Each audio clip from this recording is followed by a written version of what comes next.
이는 성령으로 잉태하사 동정녀 마리아에게 나시고 본디오 빌라도에게 고난을 받으사 십자가에 못 박혀 죽으시고 장사한 지 사흘 만에 죽은 자 가운데서 다시 살아나시며 하늘에 오르사 전능하신 하나님 우편에 앉아 계시다가 저리로서 산 자와 죽은 자를 심판하러 오시리라. 성령을 믿사오며 거룩한 공예와 성도가 서로 교통하는 것과 죄를 사하여 주시는 것과 몸이 다시 사는 것과 영원히 사는 것을 믿사옵나이다. 아멘.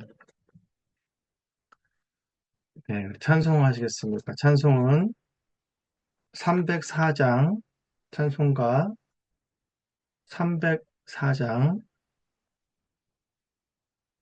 찬송가 304장 1절과 3절을 찬송하시겠습니다.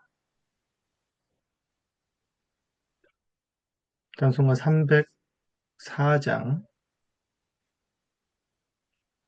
그 크신 하나님의 사랑 1절과 3절입니다. 찬양하시겠습니다. 그 크신 하나님의 사랑 말로 다 영영 못하네. 저 높고 높은 별을 넘어 니 낮고 낮은 땅 위에 죄범한 영혼 구하려 그 아들 보내사 화목제물 삼으시고 죄 용서하셨네. 하나님 크신 사랑은 증량 다 못하네. 영원히 변치 않는 사랑 성도여 찬양하세. 하늘을 두루마리 삼고 바다를 먹물 삼아도 한없는 하나님의 사랑 따기로 갈 수 없겠네. 하나님의 크신 사랑 그 어찌 닿았을까.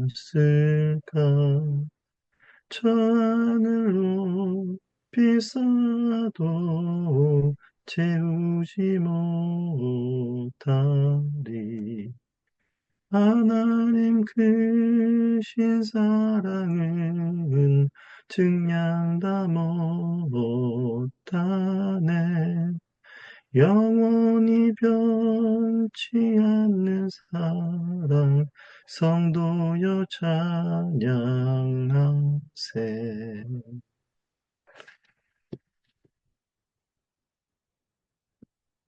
네, 하나님 말씀 보시겠습니다. 하나님 말씀은 아모스서 3장 1절에서 8절입니다. 하나님 말씀은 아모스서 3장 1절에서 8절의 말씀입니다.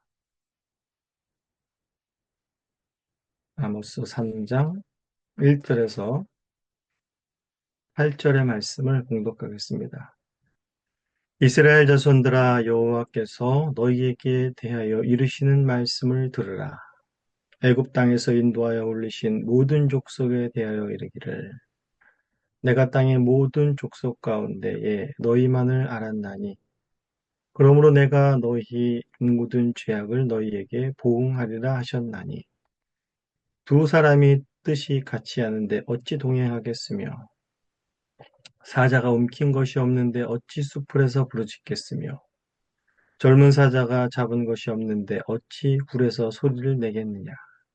덫을 땅에 놓지 않았는데 새가 어찌 거기 치이겠으며, 잡힌 것이 없는데 덫이 어찌 땅에서 튀겠느냐. 성읍에서 나팔이 울리는데 백성이 어찌 두려워하지 아니하겠으며, 여호와의 행하심이 없는데 재앙이 어찌 성읍에 임하겠느냐. 주 여호와께서는 자기의 비밀을 그 종 선지자들에게 보이지 아니하시고는 결코 행하심이 없으시리라. 사자가 부르짖은즉 누가 두려워하지 아니하겠느냐? 주 여호와께서 말씀하신즉 누가 예언하지 아니하겠느냐? 하나님의 말씀입니다. 하나님께 감사합니다. 네, 이제 오늘의 본문은 이제 어제 본문 속에서 이제 남유다 북이스라엘의 죄악들을 지적하시고 엄중한 심판을 말씀하셨습니다.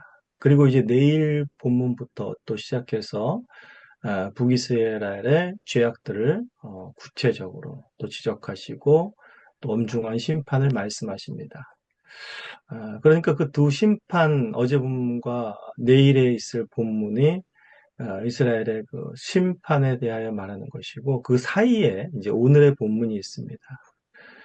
그래서 오늘의 본문이 중요한 이유는 무엇인가 하면 하나님의 심판의 그 의미를 이해하는 데 있어서 오늘의 본문이 중요합니다.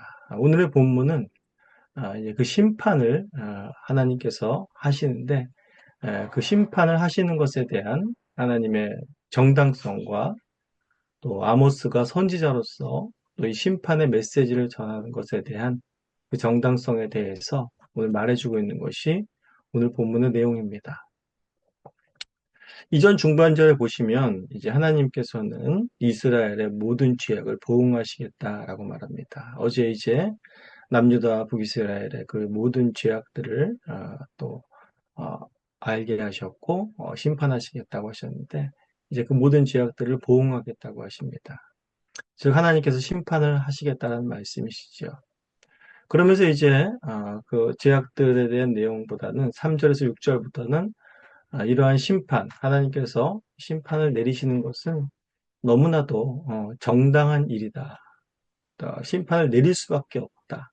그것은 당연한 결과다. 라는 것을 3절부터 6절까지에 대해서 말해주고 있습니다. 계속해서 의문문이죠. 이 의문문을 보시면 그럴 수가 있겠느냐라고 하면서 너무나 이제 여기에 대한 답이 지극히 당연하게 나오는 이제 문법적으로 말하면 수사 의문문이라는 그런 형식을 취해서 하나님께서 심판을 내리는 것이 너무나도 당연하다라는 것을 유도하고 있는 그런 내용입니다. 3절을 보시면 이렇게 말씀하시죠. 두 사람의 뜻을 같이 하지 않는데 어찌 동행하겠느냐라고 질문을 던집니다. 이것은 당연히 동행하지 못한다라는 답이 나오는 것이죠. 이 말을 하신 이유가 무엇입니까? 여기서 이제 두 사람은 이스라엘과 하나님을 가리킬 수도 있고 또 하나님과 아모스를 가리킬 수도 있습니다. 하나님과 이스라엘을 가리키는 것이라면 하나님을 떠난 이스라엘과 하나님께서 이제 더 이상 동행할 수 없게 되어서 이스라엘을 심판할 수밖에 없는 그 필연성, 너무나도 당연하다라는 것을 말하는 것이고 또 하나님과 이 두 사람이 하나님과 아모스를 말하는 것이라면 아모스가 하나님과 뜻을 같이하여 전하는 이 말씀이 또 하나님의 말씀이라는 그 신적 권위로부터 임하는 그런 말씀이라는 것이 또한 강조되는 것입니다. 이 두 가지 의미가 이제 3절에 이렇게 함께 의미가 내포되어 있다고 볼 수 있습니다. 이 질문을 통해서 아모스가 전하는 심판의 메시지는 바로 하나님의 메시지요. 그 심판이 임할 수밖에 없는 당연한 이유는 하나님과 동행을 거부하는 이스라엘, 하나님을 버린 이스라엘은 이제 더 이상 심판밖에는 그렇게 주어질 수밖에 없다라는 그런 심판의 정당성을 이야기하고 있는 것입니다. 그리고 4절에서는 사자가 움킨 것이 없이는 부르짖지 않고 잡은 사냥감이 없이는 불에서 소리 지르지 않는다라고 말하고 있습니다. 사자가 이제 먹이를 움켜쥐고 잡은 사냥감을 두고서 소리를 지르는 이런 사자에게는 그런 습성이 있다고 합니다. 즉, 이 말씀은 무엇인가 하면 이제 1장 2절에서의 의미와 통한다고 볼 수 있습니다. 여호와께서 1장 2절에 뭐라고 말씀하셨습니까? 여호와께서 시온에서 부르짖으시자 목장의 초장이 마르고 갈멜산 꼭대기가 마르리로다 라고 말씀하셨죠. 즉 여호와의 부르짖음과 오늘 본문에서의 사자의 부르짖음을 매칭시키고 있는 것입니다. 즉 여호와의 진노가 임박한 이스라엘은 이제 꼼짝없이 잡힌 사냥감 같은 신세가 되었다라는 것을 말해주고 있는 것이죠. 또한 4절 하반절에서 사자가 잡은 것이 없는데 라는 표현에서 아모스를 또한 사자로 잡은 것을 또한 말씀으로 이렇게 해석을 또 할 수가 있겠습니다. 그렇게 되면 이제 아모스가 하나님의 말씀에 사로잡혔는데 아모스가 어찌 부르짖지 않을 수 있겠느냐? 하나님의 말씀을 선포하지 않을 수 있겠느냐라는 의미도 또한 될 수 있겠습니다. 즉 아모스는 자신이 부르짖는 것은 또한 자신이 임의적으로 말하는 것이 아니라 또 철저히 하나님의 말씀에 붙들려 심판을 선언하고 있다라는 그런 의미가 되는 것입니다. 그러면서 4절에서도 여호와의 진노는 정당한 것이며 아모스의 선포 역시 정당하다라는 사실을 또 드러내고 있습니다. 또 5절에서는 덫을 땅에 놓았으니 새가 잡힌 것이 아니냐. 새가 잡히지 않았는데 어찌 덫이 튀겠느냐라는 말씀을 합니다. 여기서 새는 또 이스라엘을 뜻하며 덫은 하나님의 심판을 뜻한다고 볼 수 있습니다. 즉 하나님께서는 이스라엘을 심판하기 위해서 덫을 놓으셨으니 그 덫에 이미 이스라엘은 걸려들었다라는 의미죠. 아무리 발버둥을 쳐도 덫에 걸린 새처럼 하나님의 심판을 피할 수 없는 신세가 되었음을 말하고 있는 것입니다. 또 여기서 사냥감을 잡은 덫이 땅에서 튀어오르는 것을 또 아모스 자신으로 볼 수도 있습니다. 즉 하나님의 말씀에 사로잡힌 아모스가 덫이 튀어오르는 것처럼 그 말씀을 전하지 않을 수 없는 그런 심정을 또 보여주고 있는 것이죠. 이런 심정을 또한 잘 반영해 주는 것이 에레미야 20장 9절에서 말씀한 바와 그 심정과 또 일맥상통한다고 볼 수 있겠습니다. 에레미야 10장 9절에서 이렇게 말씀하시죠. 내가 다시는 여호와를 선포하지 아니하며 그 이름을 말하지 아니하리라 하면 나의 중심이 불붙는 것 같아서 골수에 사무치니 답답하여 견딜 수가 없나이다. 즉 아모스 역시 말씀에 덫에 걸려 전하지 않고는 그렇게 견딜 수 없는 그러한 심령이 되어버린 것입니다. 또한 6절에서도 전쟁을 알리는 나팔이 울리는데 어찌 두려워하지 않을 사람이 있겠느냐라고 말합니다. 우리나라에서도 우리 또 얼마 전에 또 비상계엄이라는 정말 놀라운 그런 사건들이 있었죠. 전 국민이 그 소식으로 인해서 다 두려워 떨고 걱정하지 않을 수가 없었습니다. 이런 전쟁이 이런 재앙이 성읍에 임하는 것은 오늘 본문에서 뭐라고 말하고 있습니까? 바로 하나님의 주관하에 이루어지는 것이다 라는 말씀을 하고 있는 것입니다. 즉 하나님께서 전쟁을 통해 이스라엘을 심판하실 것을 말씀하시는 것이죠. 이 말씀은 또한 하나님의 심판을 그렇게 선포하고 이미 전쟁 나팔이 울렸음에도 불구하고 전쟁 나팔이 울렸으면 모두 긴장하고 두려워해야 할 텐데 이스라엘 백성들은 하나님을 두려워하지 않고 둔감해 있는 모습들을 우리는 이미 확인했었습니다. 이런 이스라엘을 책망하시며 이런 이스라엘이 또한 두려워하게 될 것을 곧 이들의 성읍에 재앙이 임하는 것이 너무나도 당연하다라는 것을 말해주고 있습니다. 그리고 또한 7절, 8절에서는 이제 선지자가 아모스가 또한 이렇게 하나님의 말씀을 전하는 것이 너무나도 정당한 일이다라는 것에 대해서 이제 종합적으로 말을 해주고 있습니다.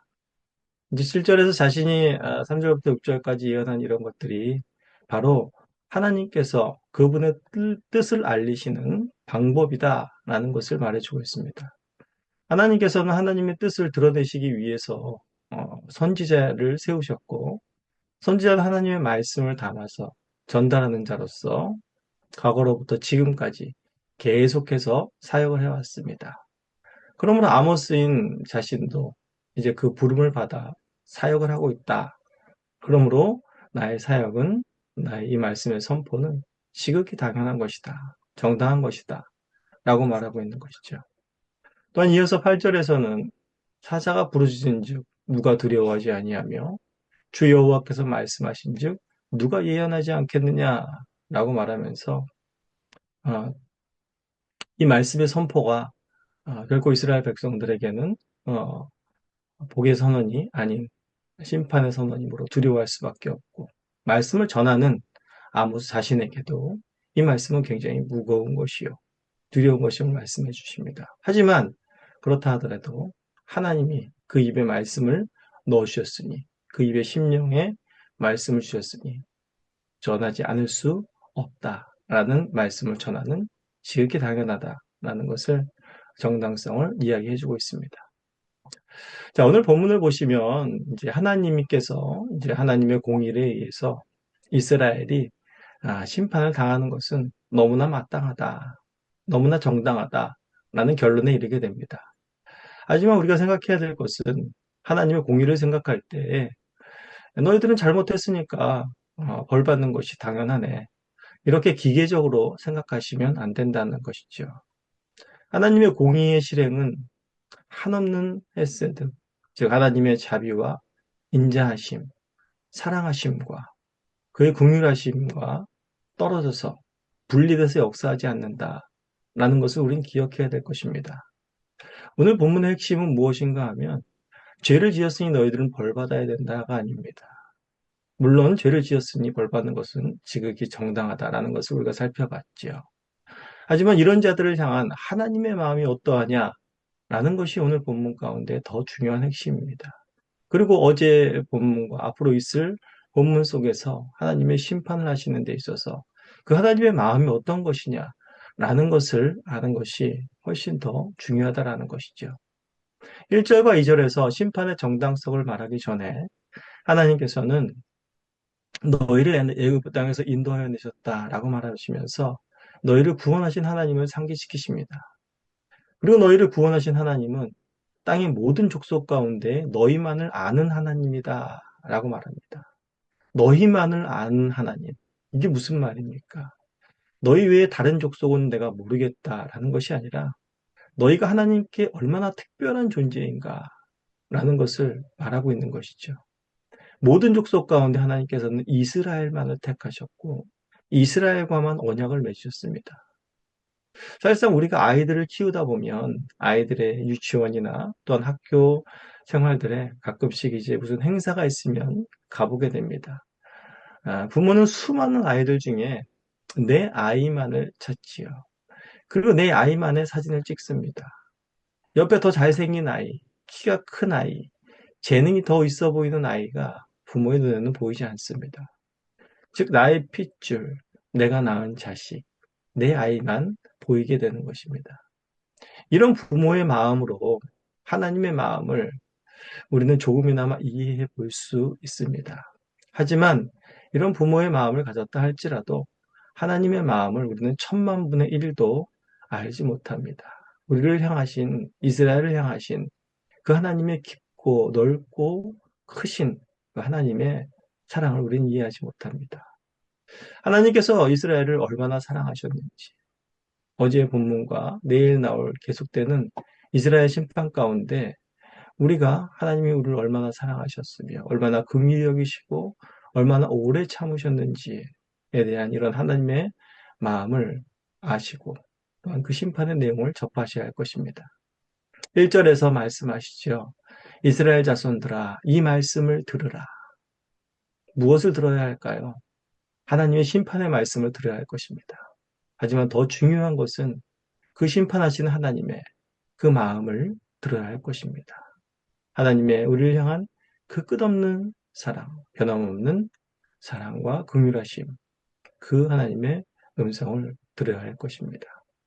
오늘도 세상의 그 누구보다 우리 한 사람을 특별한 존재로 여기시고 우리를 눈동자같이 보호하시며 우리가 동행하기 원하시는 하나님과 함께 하심으로 오늘 하루의 은혜와 평강이 함께 하시기를 간절히 소원합니다. 같이 기도하시겠습니다. 하나님 아버지 감사합니다. 오늘도 아모스서의 말씀을 통하여서 하나님의 우리를 향한 크신 사랑들을 우리가 잠시 아침에 묵상하였습니다. 오늘 하루도 우리 인생의 주인이신 주님 앞에 우리의 주권을 내어놓고 주님을 왕좌에 모시며 주님께서 우리를 다스려 주기를 간절히 소원하며 주님의 은혜로운 통치 아래에 은혜와 평강이 있게 하여 주시옵소서. 감사합니다. 예수님의 이름으로 기도합니다. 아멘. 다 함께 주님께서 가르쳐 주신 기도를 올리겠습니다. 하늘에 계신 우리 아버지여, 이름이 거룩히 여김을 받으시오며 나라가 임하시오며 뜻이 하늘에서 이루어진 것 같이 땅에서도 이루어지이다. 오늘 우리에게 일용할 양식을 주시옵고 우리가 우리에게 죄 지은 자를 사하여 준 것 같이 우리 죄를 사하여 주시옵고 우리를 시험에 들게 하지 마시옵고 다만 악에서 구하시옵소서. 나라와 권세와 영광이 아버지께 영원히 있사옵나이다. 아멘.